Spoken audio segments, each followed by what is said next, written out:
Good morning students. आज हमारा chapter है molecular basis of inheritance. Board के हिसाब से और नीट के हिसाब से सबसे इंपॉर्टेंट चैप्टर है ये। तो इसको हम 3-4 पार्ट में करेंगे। सबसे पहले DNA, types of DNA, Watson Crick model of DNA और पैकिंग ऑफ डीएनए करवाएंगे। फिर हम DNA acts as genetic material, जो दो हमारे एक्सपेरिमेंट हैं उसको करवाएंगे। देन रेप्लिकेशन यानी डीएनए सिंथेसिस, फिर डीएनए से आरएनए कैसे बनता है, ट्रांसक्रिप्शन, और फिर डीएनए से आरएनए बनके प्रोटीन कैसे बनता है, ट्रांसलेशन। और डीएनए से डीएनए बनना रेप्लिकेशन, डीएनए से आरएनए बनना ट्रांसक्रिप्शन, आरएनए से डीएनए बनना, आरएनए से डीएनए बनना रिवर्स ट्रांसक्रिप्शन, जिसको टेमिनिज्म भी कहते हैं। फिर प्रोटीन बनना, क्या बोलते हैं उसको, ट्रांसलेशन। और फिर प्रोटीन से एंजाइम, पोस्ट ट्रांसलेशन मॉडिफिकेशन बोलते हैं उसको। और एंजाइम से आता है सेलुलर रेस्पॉन्स, जिसको पूरे को मिलाकर हम बोलते हैं सेंट्रल डोगमा। तो इनमें पढ़ेंगे हम, और फिर अलग से वीडियो बनाएंगे हम आपकी ह्यूमन जीनोम प्रोजेक्ट की और डीएनए फिंगरप्रिंटिंग की। बहुत इंपॉर्टेंट टॉपिक्स हैं, प्लीज़ ध्यान से देखिए इसको। देखिए, मोलिकुलर बेसिस ऑफ इनहेरिटेंस, ठीक है ना। तो क्या होता है, डीएनए जेनेटिक मटेरियल है, सारी इंफॉर्मेशन डीएनए से ट्रांसफर होती है। तो मोस्टली जीव जितने भी हम के अंदर क्या होता है, डीएनए जेनेटिक मटेरियल होता है। पर कुछ एक जीव, जैसे हम बात करें टैबेको मोजाइक वायरस हो गया, पोलियो वायरस हो गया, उसके अंदर क्या होता है, आरएनए भी जेनेटिक मटेरियल होता है, राइबो न्यूक्लिक एसिड, ठीक है। और मोस्टली फंक्शन एज, जो एमआरएनए होता है, आरएनए टाइप होते हैं, वो अडेप्टर का, स्ट्रक्चरल का और कैटालिस्टिक का काम करता है। तो आरएनए एक एंजाइम का काम भी करता है। आगे नीट में आता है कई बार ये कि भाई कौन सा एंजाइम है जो प्रोटीन सिंथेसिस में टीआरएनए को ट्रांसफर करने में हेल्प करता है, ठीक है ना। पेप्टाइड ट्रांसफरेज होता है, टीआरएनए ही काम करता है एंजाइम का। तो इसको नोट रखें कि एंजाइम का काम भी करता है ये। देखिए, सबसे पहले बैक्टीरियोफेज की यदि हम बात करें, यानी वो वायरस जो बैक्टीरिया को मार के अपनी पॉपुलेशन बढ़ाता है, लाइटिक साइकिल और लाइसोजेनिक साइकिल से, ठीक है ना। अब जैसे मैंने टर्म बोली लाइटिक साइकिल, लाइसोजेनिक, तो आपको याद होनी चाहिए कि किस तरह से वायरस डिवाइड करता है, ठीक है। एक बैक्टीरिया के ऊपर वायरस आता है, उसकी जो बैक्टीरिया की सलवाल है, म्यूरिन्स, म्यूकोपेप्टाइड, पेप्टाइडोग्लाइकन उसके अंदर पोर करता है और अपने अंदर अपना जो डीएनए है बैक्टीरिया के अंदर डालेगा। अब बैक्टीरिया के डीएनए को वायरस का डीएनए इनएक्टिव करके उसकी मशीनरी को खुद यूज करके अपनी पॉपुलेशन बढ़ाता है।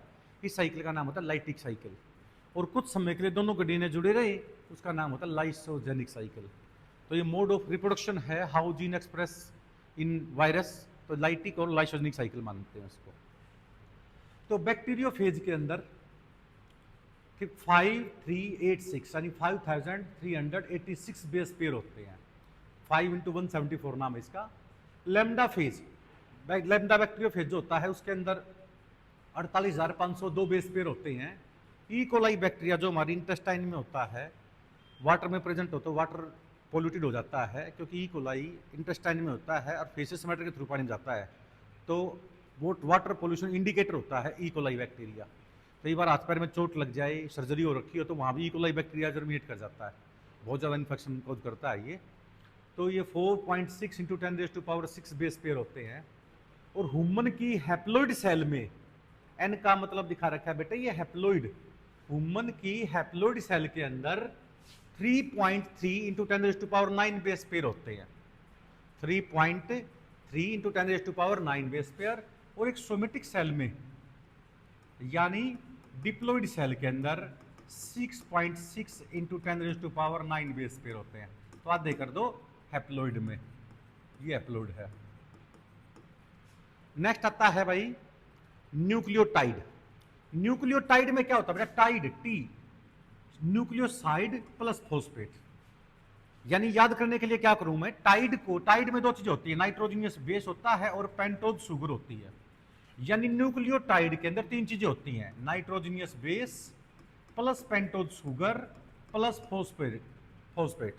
जिसमें 3 चीजें होना वो टाइड है, और जिसमें फॉस्फेट साइड में लग जाए वो न्यूक्लियोसाइड है। यानी न्यूक्लियोसाइड के अंदर नाइट्रोजनियस बेस होता है और पेंटोज शुगर होती है। पेंटोज शुगर यानी कार्बोहाइड्रेट C5H10O5 पेंटोज शुगर है ये। और इसमें से ऑक्सीजन निकल जाए, O4 हो जाए, C5H10 और O4, ये होता है डीऑक्सीराइबोज शुगर, डीऑक्सी यानी एक ऑक्सीजन बाहर निकल गया, राइबोज शुगर, और इसका नाम होता है राइबोज शुगर। राइबोज शुगर होता है आरएनए में, आर से राइबोज, आर से आरएनए, और डीऑक्सीराइबोज होता है डीएनए में। यानी इसमें 5 ऑक्सीजन है, इसमें 4 ऑक्सीजन है। तो एक ऑक्सीजन कम हो जाए ना, इसका नाम होता है डीऑक्सी।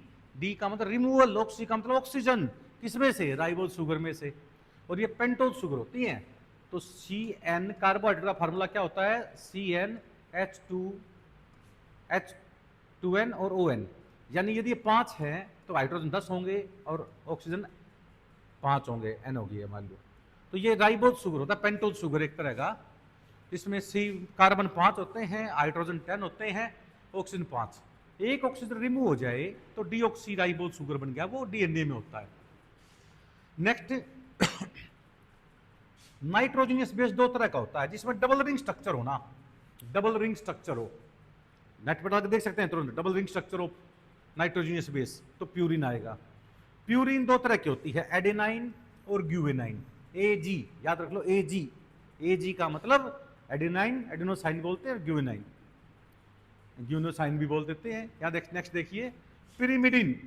पिरिमिडिन में आता है साइटोनिन और थाइमिन, पर आरएनए के केस में थाइमिन की जगह आ जाता है यूरेसिल, क्योंकि थाइमिन मोर स्टेबिलिटी प्रोवाइड करता है डीएनए को। ठीक है, वो हम आगे बताएंगे। जेनेटिक मटेरियल सबसे पहले जिस जीव में बना था ना, वो आरएनए बना था, बाद में आरएनए से डीएनए बना था, क्योंकि आरएनए ज्यादा रिएक्टिव था। तो हमें डीएनए को स्टेबलाइज करना था ताकि बार बार म्यूटेशन ना हो, स्लो म्यूटेशन हो, तो उस केस में डीएनए बना था ये। तो जिस पहले जेनेटिक मटेरियल आरएनए बना था, बाद में डीएनए। ठीक है, तो एडेनाइन, ग्यूवेनाइन, साइटोनिन, थाइमिन, ये सिंगल स्ट्रक्चर होते हैं पिरिमिडिन के अंदर। तो नीट में कई बार पूछा जाता है कि ए की कंसंट्रेशन 10% है, तो जी की कितनी मिलेगी, और सी की कितनी मिलेगी, टी। पर ये उससे पहले बताता हूं मैं, एक चारगफ रूल होता है बेटा। चारगफ रूल कहता है एक डबल रिंग स्ट्रक्चर एक सिंगल रिंग स्ट्रक्चर से जुड़ेगा, यानी ए डबल बॉन्ड होता है टी के साथ, जी ट्रिपल बॉन्ड होता है सी के साथ। तो ये डबल बॉन्ड होता है हाइड्रोजन बॉन्ड। ये मान लीजिए 10% है तो टी भी 10% मिलेगा। 10 और 10 कितने हो गए, 20। 100 में से 20 गए 80, तो 40% ये बनेगा, 40% ये बनेगा। तो कैसे न्यूमेरिकल आ सकते हैं।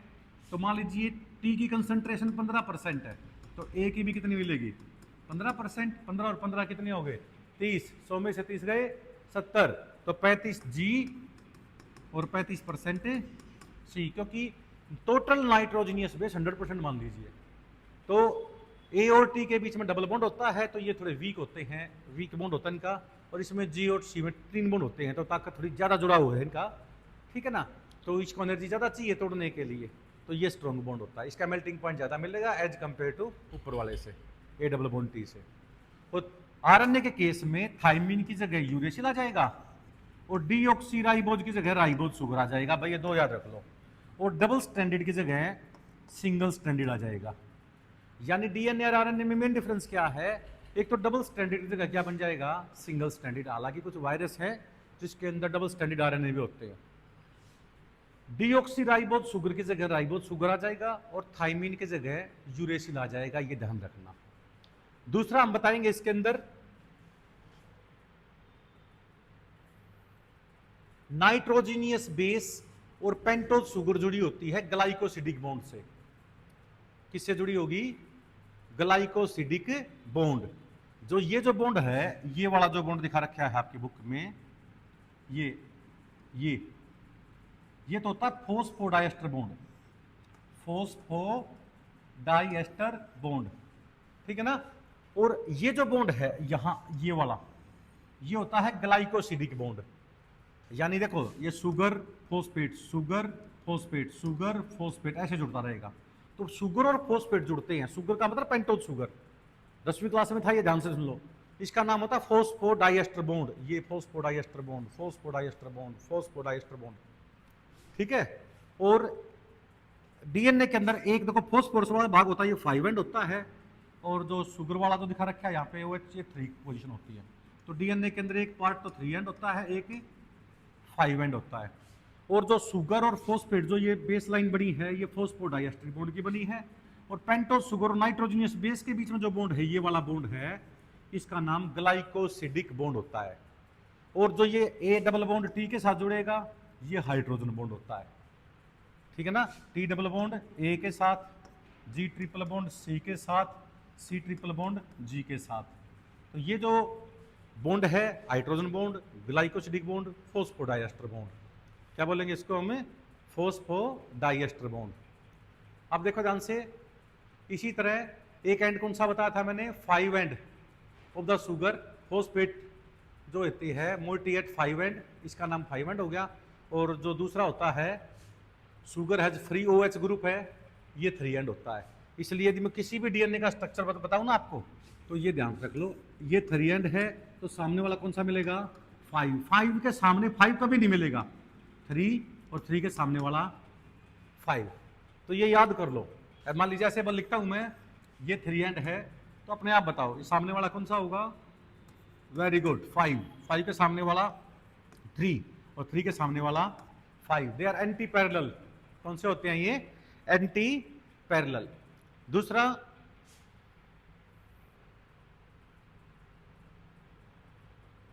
फ्रेडरिक मिशर साइंटिस्ट जो थे, उन्होंने 1869 के अंदर बताया कि जो डीएनए है ना, जो न्यूक्लियस में दिखाई देगा, ठीक है ना, उसमें जो मेटल होता है थ्रेड लाइक, उसको न्यूक्लियन बोल दिया उन्होंने, न्यूक्लियन, ठीक है ना। और 1953 में वाटसन क्रिक मॉडल ने, वाटसन क्रिक ने जो डीएनए का मॉडल दिया था, वैसे वो बीटा मॉडल दिया था, और उससे पहले उन्होंने चार्गफ रूल भी देखा था। तो मैं थोड़ा सा बताऊंगा आपको कि भाई ये मॉडल है होता क्या है। देखिए,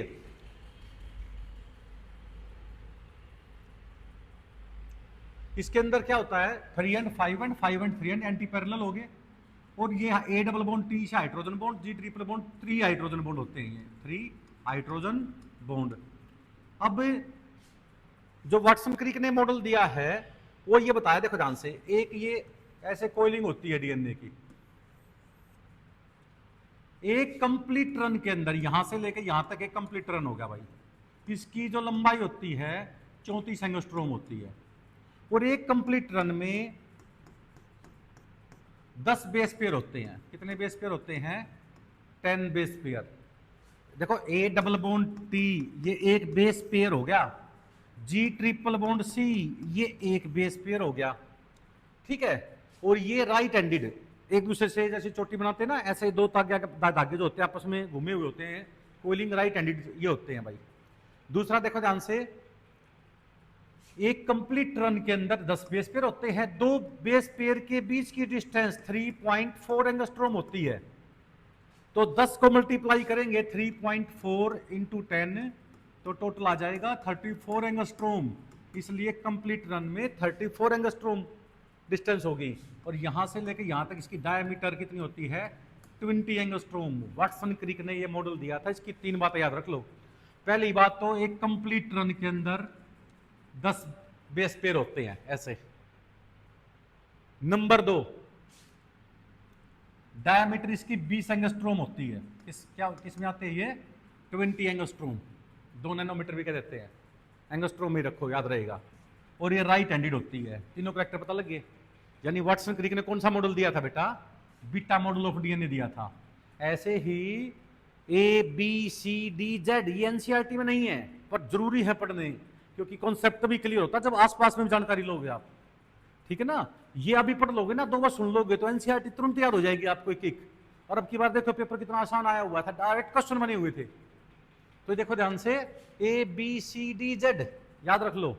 जेड डीएनए तो होते हैं लेफ्ट हैंडेड, और बाकी ए बी सी डी होते हैं राइट हैंडेड। और याद कर लो फार्मूला, 10 10 9 8 12, 10 10 9.33 8 और 12। अब देखिए, जो ए टाइप का डीएनए है उसमें भी 10 बेस पेयर होते हैं, बी वाले में भी 10 है, सी वाले में 9.33 का मतलब क्या हो गया बेटा, 3 कंप्लीट रन देखोगे ना, 1 complete run, 2 complete run, 3 complete run, तो 28 होते हैं तीनों में। 3 में मिला के कितने होते हैं, 28। तो 9 3 27 हो गए ना, तो 1 को हम 3 में मल्टीप्लाई कर देते हैं, ठीक है ना। तो पूरे 9 होते हैं, 9 से किसी में एक ज्यादा मिल गया, किसी में कम मिल गया, तो ये 9.33 काउंट कर लिया हमने। 3 में मिला के 28 होते हैं, तो एक कंप्लीट रन में 9.33 गिन लिया। फिर है 8, देखो 10 में से गया 9, 9 में से गया 8, फिर चारों जोड़ दो 12, याद रहेगा। दूसरा होता है डायमीटर कितनी होती है, 26, 20, 19, इसकी फिक्स नहीं है, 18, 26, 20, 19 डैश 18, याद रख लो ये ABCDZ। बाकी ए से जेड तक होते हैं राइट हैंडेड, बाकी कौन से होते हैं लेफ्ट हैंडेड, ठीक है ना। तो ये उल्टा याद रख लो, बिल्कुल कुछ भी प्रॉब्लम नहीं है इसमें। न्यूक्लियोटाइड में न्यूक्लियोसाइड होता है और फॉस्फेट होता है। साइड में नाइट्रोजनियस बेस होता है और पेंटोस शुगर होता है।